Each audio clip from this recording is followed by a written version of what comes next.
Okay,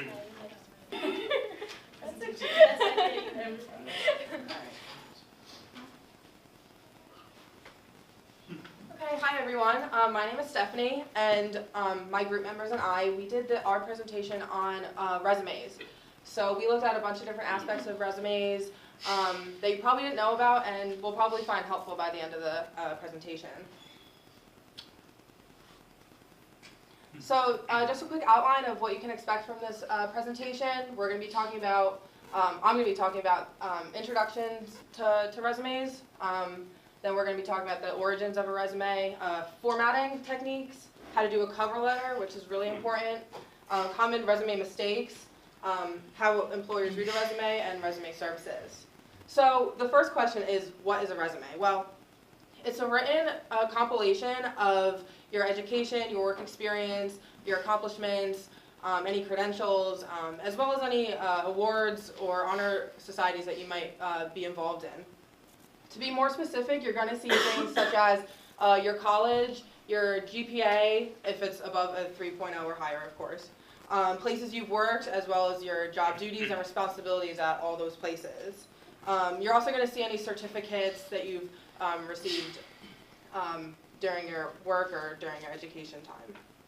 So basically, a resume is there to help you stand out from the crowd. Obviously, it's a very competitive workforce right now. So you can also use this for a lot of different things, not just jobs. You can use it for adopting an animal. I know I used mine for when we were looking for an off-campus house. The landlord wanted to see it.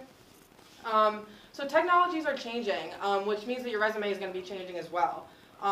Job security is a thing of the past now, so it's really important to stay up to date on what employers are looking for now, as well as any technologies that are changing that will affect your resume.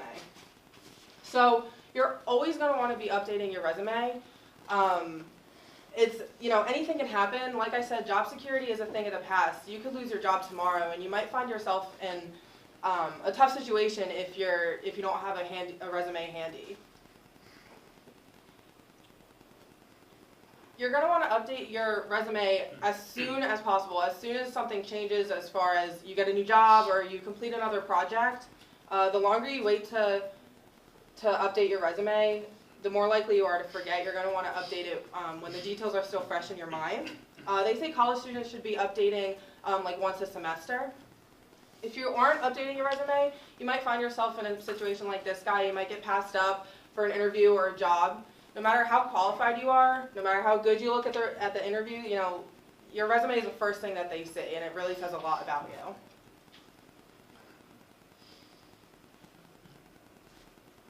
And being that an interview is the main goal of your resume, it just really emphasizes how crucial it is to keep your resume up to date and that you're following the resume trends as they're happening. Because if you don't have to go on an interview for a couple years, things might change. They might be looking for something else. This is what I'm talking about with the technologies. Some people refer them to robots or machines. They look at your resumes before a human being does. And they're going to be looking for specific words or phrases in your resume. And if it's not there, it's just going to be thrown away, and it'll never even go to a real person. So this is what's so important about staying up to date. Once it gets to an HR person, they might only take 5 to 10 seconds to look at the resume. They know what they're looking for, and if they don't see it right away, then you could be out of luck. Another place you're going to want to have your resume is at a career fair. I know in college a lot of people attend these. You're going to want to bring a couple copies of your resume to a career fair. All the bosses here, they're going to want a copy. It's also really important to bring different copies of your resume, because different companies are looking for different things in the resume. Just like how you wouldn't have just one resume for all of these different jobs, you won't want to have one resume for a bunch of different companies. Like I said, they're all looking for different things. You could even look at the roster of a career fair before you go and see what companies are attending, so you can get a better idea of what to expect. So So just like how a resume is representing you, you also want to represent yourself. It's really important to remember that your appearance is everything. No matter how good your resume is, the way you look will really affect it as well. So when I started my resume, I know I didn't really know where to start. So, and that's okay. So it's always good to remember that don't be afraid, don't be afraid to ask for help. There's a lot of different resources, even right here on campus, that are free that you can take advantage of to really make your resume stand out. For example, one of the greatest resources here is Prof Jobs. It's the first one that I used. You can upload your resume to it, and someone will look at it, they'll get back to you and say, you could change this really quick and it'll be a lot better. And then when you fix it, they'll say, okay, this is good, you can start sending it out to employers. They're really helpful. Or you can even drop into any of their hours. Again, right here on campus, and it's free. Even if you just have one quick question about your resume, they're always willing to help, and it's been really helpful for me. I've used it, and they helped me get interviews at a couple different places, like at Powell Electronics and the Franklin Institute in Philly. And as I went through this presentation, I realized how hard it really is nowadays to get interviews because everyone kind of puts similar things on their resumes with a summary of qualifications. So this just emphasizes how important it is to take advantage of all the resources, and we'll also go into that further in the presentation. So just really quick to end it, there's no perfect way to do a resume. There's going to be a lot of different opinions on how to do it, but as long as you're staying up to date with the resume trends and someone's looking at it, you should be really good. And now Doug is going to talk about the origins of a resume. All right, thank you. So I just want to start out, before we get into this, by introducing myself. I'm Doug, and before I was an HR major, I was actually a history major my freshman year of college. And so I'm really excited to fulfill my now dead dream of being a history teacher by telling you the riveting history of the resume. So we're going to start by going back about 500 years to this guy. This is Leonardo da Vinci, and he's credited with writing the first resume in human history in 1482. And it's not very surprising that this inventor, painter, architect, musician, astronomer, writer, botanist, engineer, paleontologist, and cartographer decided to write down all of his experience for any potential employers. And by the year 1500, an Englishman decided to use this Italian invention for himself, and for some reason gave it the French name of resume, which translates to summary in English. But French names sound much better than English names, so we stuck with resume rather than summary. And now we're going to fast forward over 400 years to the year 1930. At this point, the majority of workers did not write resumes, but with an unemployment rate of 25%, any special skills, anybody who had any special skills were sure to write them down for any potential employers. And they usually wrote them down on napkins or scraps of paper. By the 1940s, resumes were becoming more popular, but still not quite mainstream. At this time, resumes were a lot like Facebook profiles by containing things like relationship status, gender, age, height, weight, religious affiliation, nationality, and so many other outrageous things. During the 1950s, resumes entered the mainstream and were now an expectation. If a worker wanted a respectable career within their field that would provide them with their family, that would provide for them and their family, it was at this time that resumes became a necessity. And while this still remains true to the workers today, the elements of a resume have seen various changes throughout the last 60 years. In the 1960s, the content of a resume began to reach outside the basic job experience, educational background, and skills. And it was at this time that including outside interests such as hobbies, sports, and clubs were introduced and deemed acceptable, although those things aren't as acceptable today on resumes. By the 1970s, the standard resume had experienced an incredible innovation. Before the 1970s, resumes had mostly only been handwritten, but with the standardization of the Olympia typewriter as a household item, typed resumes had become the norm from here on out. This did in turn introduce competition regarding resume design and formatting among potential employees. The 1980s are famous for many things, most importantly for the invention of the VCR and the VHS tape. It was at this time that the VHS portfolio was created. VHS portfolios are essentially video resumes used for athletics, acting, speaking, and other performance-related careers. Another important aspect of the 1980s is the standardization of the fax machine. Before this time, all resumes were either handwritten, hand-delivered, or mailed to employers. But during the 80s, it became acceptable to fax your resume to an employer, revolutionizing the speed at which resumes could be sent to those employers.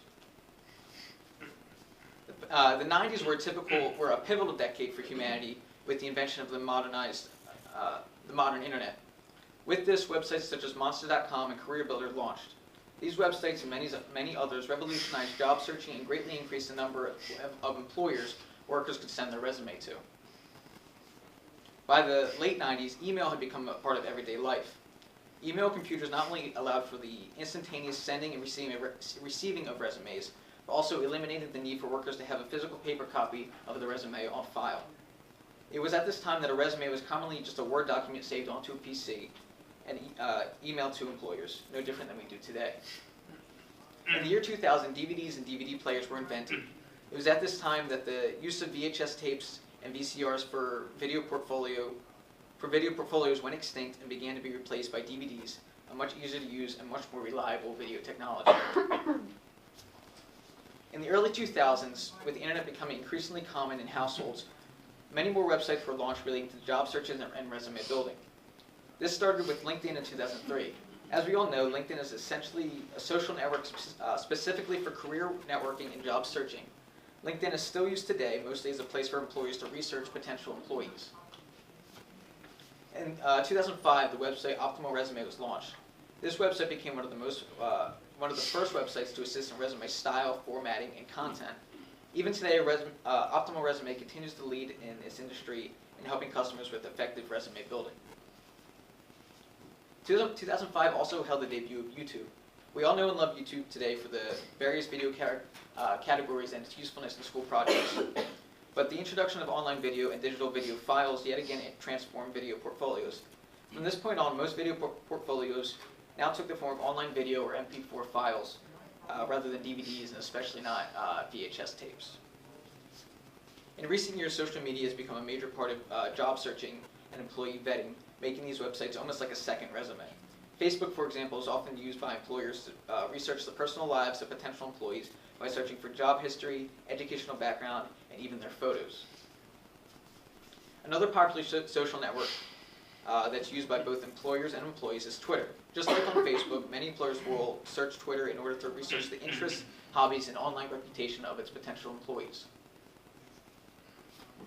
But the most common way for employers to research a potential employee is by simply searching your name on Google. Through a Google search, any and all available information on you becomes visible to your potential employer within seconds. For this reason, it's best to make sure that content on any social media site is made private to anybody you're not friends with, and even to refuse to accept followers or friend requests from coworkers. So a lot has happened regarding resumes within the last 534 years. From its conception by Leonardo da Vinci to its revolutionary digital form of today, the only major difference between then and now is that today's resumes are no longer just a piece of paper, but also what we publicly put on the internet. Regardless of the changes, resumes still serve the same basic function as they did 500 years ago. And with that, I'll turn it over to Nick with resume formatting. Hi everyone, I'm Nick Liscio, and I'm here to tell you guys about the format and appearance of your resume. Now, the type of format that you use depends on what your background and skills and what experience you want to highlight. When it comes to format, there are typically 3 different styles of format that are commonly chosen, and they are chronological, functional, or combination. Combination could also be called hybrid. The chronological format emphasizes on work and experiences and organizes around dates. This format is easy to follow because it highlights experiences, career growth, and companies' names. This is the most common format, and also it is the most preferred by employers. Next format I'm going to talk about is the functional format, and this format organizes information under headings to highlight your areas of accomplishments. Experiences and skills are organized to support your job objective, and this takes a little bit longer to prepare, but can be more effective than the chronological format. Next, I'm going to talk about the combination format. This could be both the, this is also known as the hybrid format. It's a format that includes aspects of both the chronological and functional formats. Experience and